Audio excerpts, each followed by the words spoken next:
Joining us right now is Carrie Gress. She is the author of The End of Woman, amongst many, many other books and articles and so much more. But the relevant to today, The End of Woman, published by Regnery Press. Good morning to you, Dr. Gress. Good morning.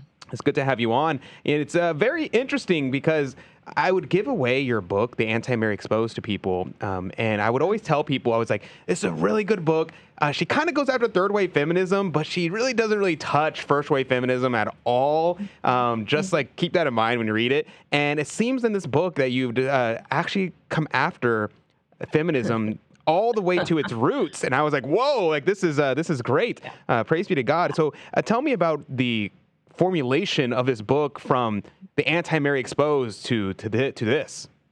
Yeah, well, the Anti-Mary Exposed, it was an incredible book. I think I'm still getting messages from people saying it's changed their lives and their lifestyles and just in incredible ways, and certainly their marriages as well. So, but I had a lot of people saying, why can you make one that's Protestant friendly and one that is, secular friendly that I can give to people that have any faith? And so that was kind of in the back of my mind. And I thought, well, I haven't dug into first wave feminism yet. Let me just go back and see what's there.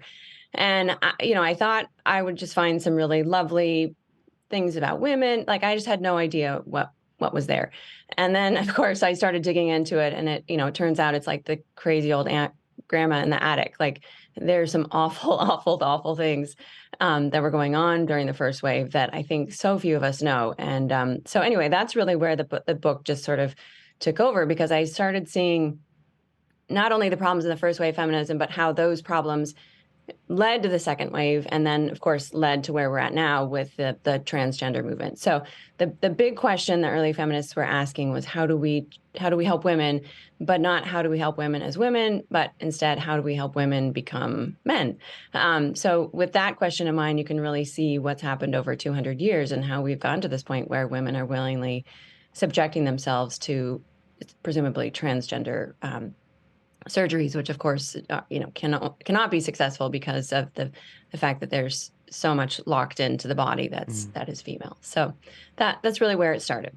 Dr. Gress, what was maybe your most surprising finding as you were researching for this book? Oh, wow.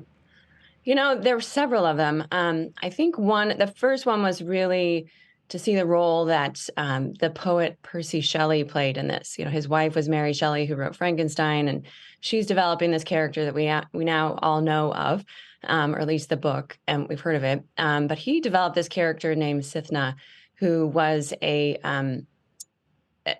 obviously fictional character, but she was the first independent woman. So she had no husband, no children. Her one relationship was actually with Satan. So nice. That was really shocking to see his influence in the 1800s and how much he influenced women like Elizabeth Cady Stanton and Susan B. Anthony. So that was certainly one. And then in the 1900s, it was definitely to see the connection with Betty Friedan and communism, which I think, she always claimed to be just a housewife, and her book, Feminine Mystique, sold 3 million copies within the first few years of its publication and has had enormous rippling effects around the world, especially with the acceptance of abortion. And so those, I think, were the two things that were just probably the most shocking elements when I dug into this. That reminds me of a quote that people often say. In fact, a friend of mine from high school, she just became a high school teacher at an all-girls school, and she put this up on her whiteboard, and with pictures of women surrounding it, says, well-behaved women seldom make history. And I'm thinking to myself, actually, every woman I know that's famous is a well-behaved woman. I'm thinking of all the female saints. So I think that's very interesting. Where does that phrase come from? And can you break that down for me? Yeah, no, and that's actually the fascinating part that I dug into. My book is broken up into 3 parts. The first part is called The Lost Girls. And these are all the women that formed what we now know to be the feminist movement in the country. These are women that should never have been given any kind of control over public policy, over public thought, the public square in any way. All of them had deep, deep wounds and had a lot of anger and rage. And, it's just amazing to see how influential they've been. So really for the last 200 years, we can say that this type of woman who's very angry and outspoken has really become the norm. And that's where it's come from. But what it led to, of course, was the Mean Girls. And that's the second chapter of my book, which is really where the feminists realized how much power they could get from this. Because as talking about feminism is sort of like kryptonite for men. Like men do not ever want to talk about this subject. And I don't blame you. It's so taboo. You're never going to win. Just better to just back away from the conversation. And so I think that that's where their power also has really expanded. And so if they can continue to perpetuate this idea that angry and mean women are good, then that's really what they're about. And then, of course, the third part of the book is called No Girls, because that's the direction that we're going to now, is just erasing entirely what it means to be a woman, erasing motherhood, erasing traces of it in the human body even. Yeah, that's very interesting. And you say that that's kind of a kryptonite for men to talk about it. And that's really true. I mean, last time I talked about it publicly, I had people telling me, calling me a misogynist. They were saying that I'm a wife beater, which is funny because I'm not married. And so I'm like, okay, well, there you go, folks. All these things come out of the woodwork whenever you start attacking this principle. But I think the reason is that it goes against decisions that people have made that are foundational to their entire lives. I'm thinking of careerism in a lot of these ladies. Mm-hmm.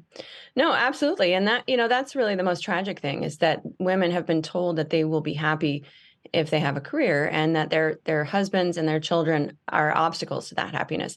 And that comes straight out of Marx, out of Betty Friedan's, devotion to Marx. She was a firm believer that women could only be free if they were out of the home, because then they would be like men in the communist Soviet model, really.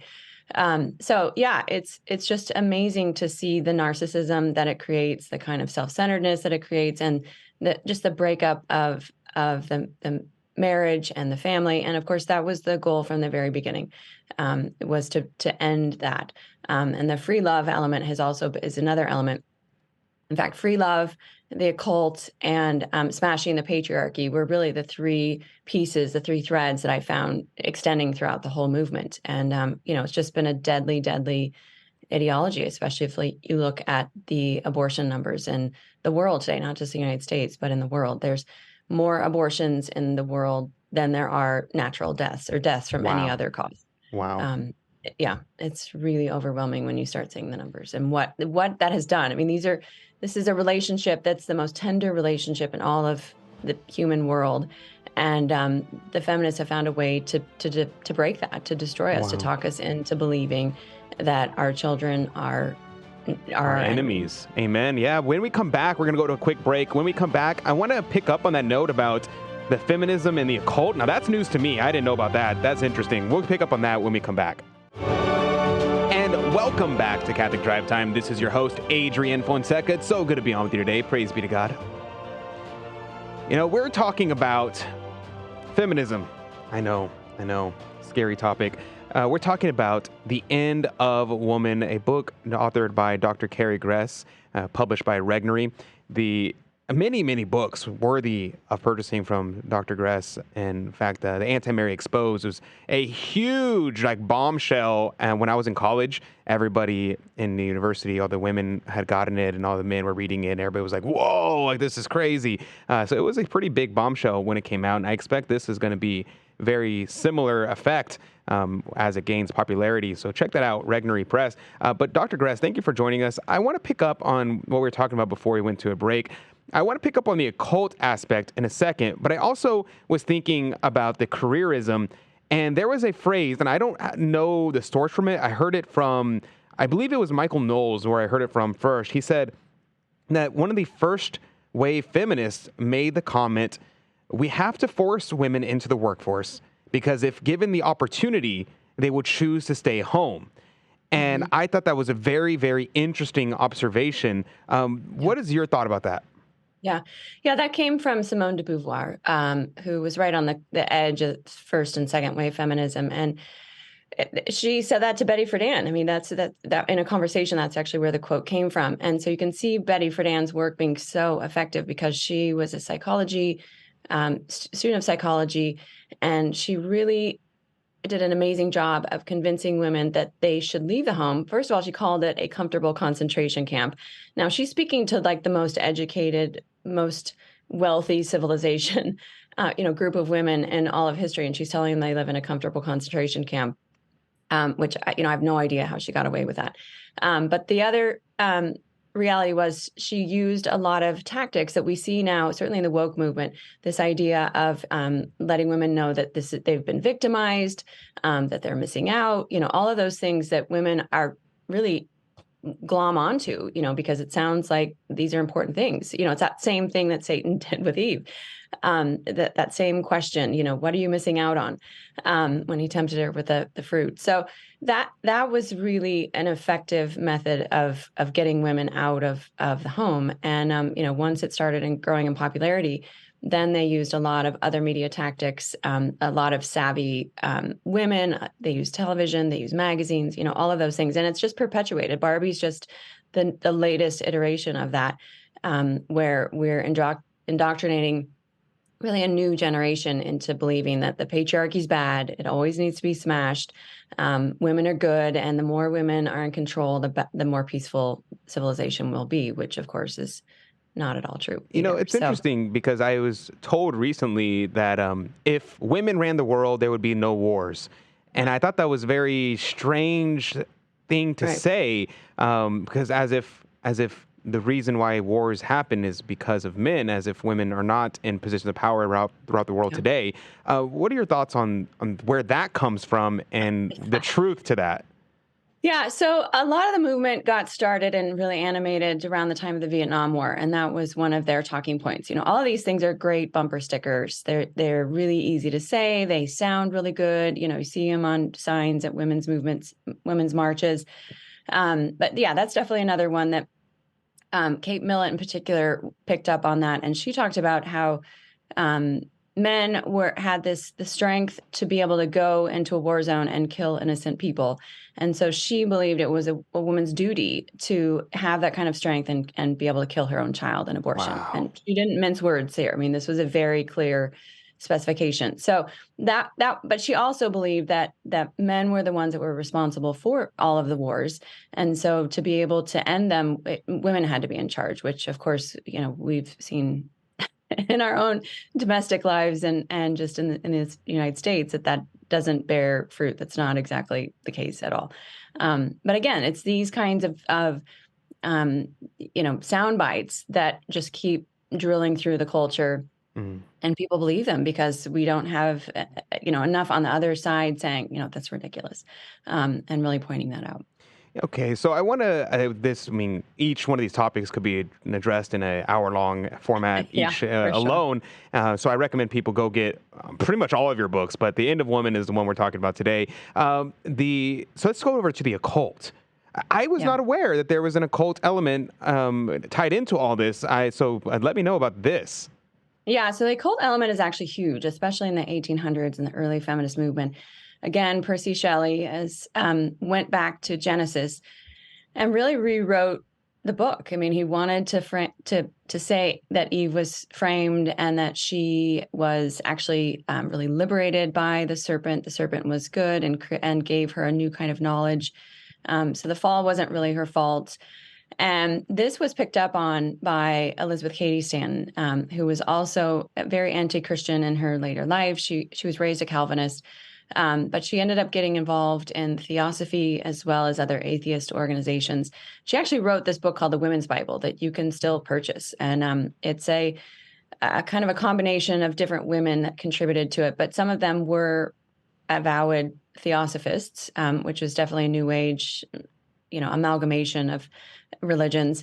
And actually, that comes through very clearly. In fact, if you read it, it's almost laughable. It's sort of like an angry teenager writing a commentary to the Bible. Like it's really silly. But Theosophy didn't go away either. In fact, later, Gloria Steinem talked about her mother was a Theosophist.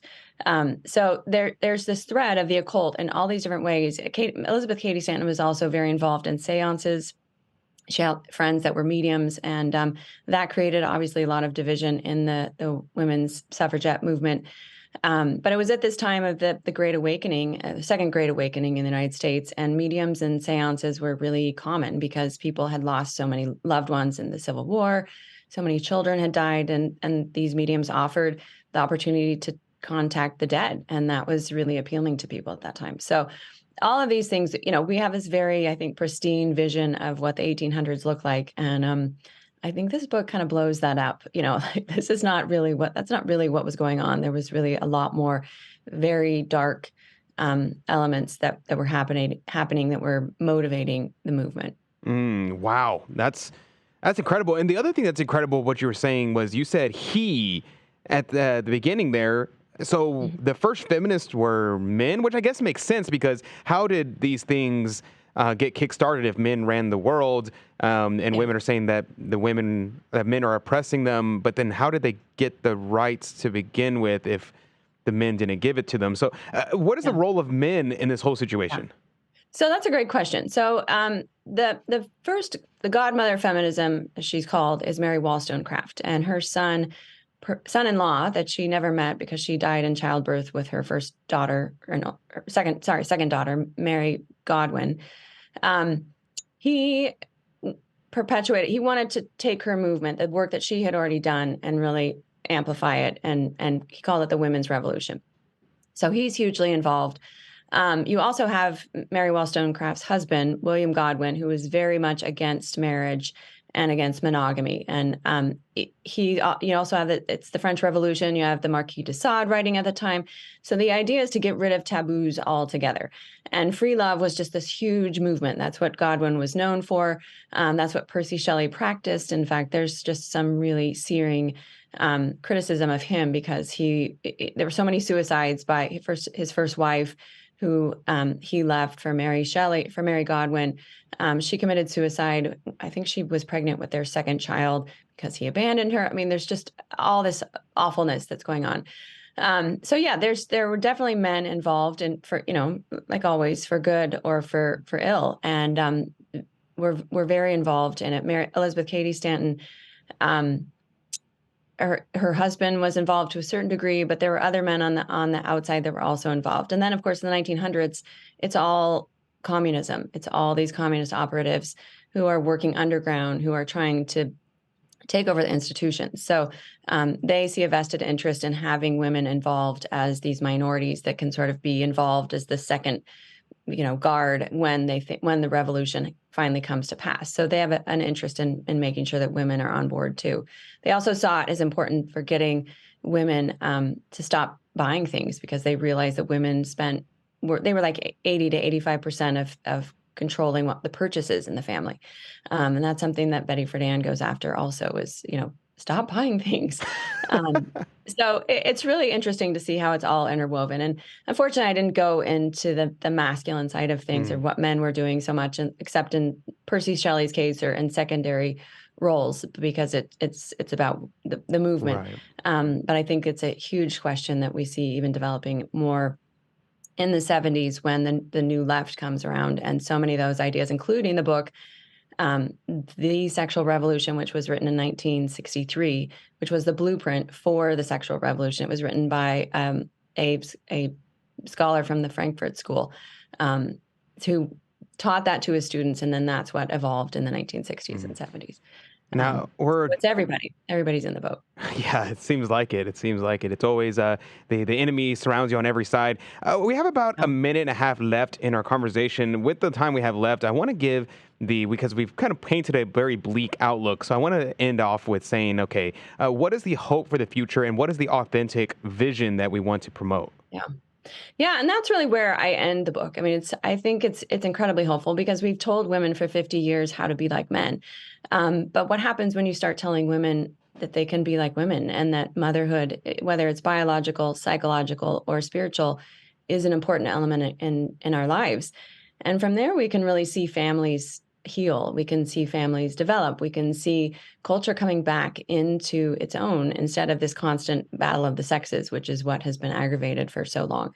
So I think it's really hopeful because there's so many women who are questioning it, who are not impressed with it as a movement. They're really searching for something new and fresh. And I think men in general have rejected it for a long time. So I think if we can start getting men and women on the same page and just really understanding the poison that it is to all of us, I think that's going to go a long way. And then what is the correct vision of a woman? Your title of your book, very provocative, The End of Woman. So what is, and then Matt Walsh popularized the question, what is a woman? So to ask you, Dr. Gress, what is a woman? Yeah. I mean, I could give you his answer, an adult female human, but I think it goes deeper than that. It's motherhood. It really is, and that's what they've been trying to get rid of. You can see where the problems are by what they're targeting. And again, not just biological, but psychological and physical, which is a kind of sheltering of other people to allow them to grow into their own potential. This is what women have always done. This is what women do. This is what women excel at. And, we can see that in the pet craze. Women are dying to mother something. And this is why we spend $700 million on Halloween costumes for our animals. Women are hungry to mother. So that's, I think, the simple answer, and the one that's really hard for people to swallow because we've been told otherwise for so long. And yet we're unhappy. So I think that solves a lot of our issues if we start going back to those basics and seeing that all in a new light. Amen. Amen. I think that's a great way to close that interview. Dr. Gress, check out her book, The End of Woman, published by Regnery Press. God bless you, and thank you for being on. Thanks so much for having me. Absolutely. And that's going to do it for the first hour. If you can join us in the next hour, we're going to be talking with Alan Smith about Fulton Sheen. Actually, we're talking more about women. We're saying the holy name of Mary and hearing her voice coming up in just one moment. Don't go anywhere. You're not going to want to miss it. And God bless you. God love you. And remember, check out Carrie Gress's book, The End of Woman, Regnery Press. God bless you. God love you. See you in just one moment.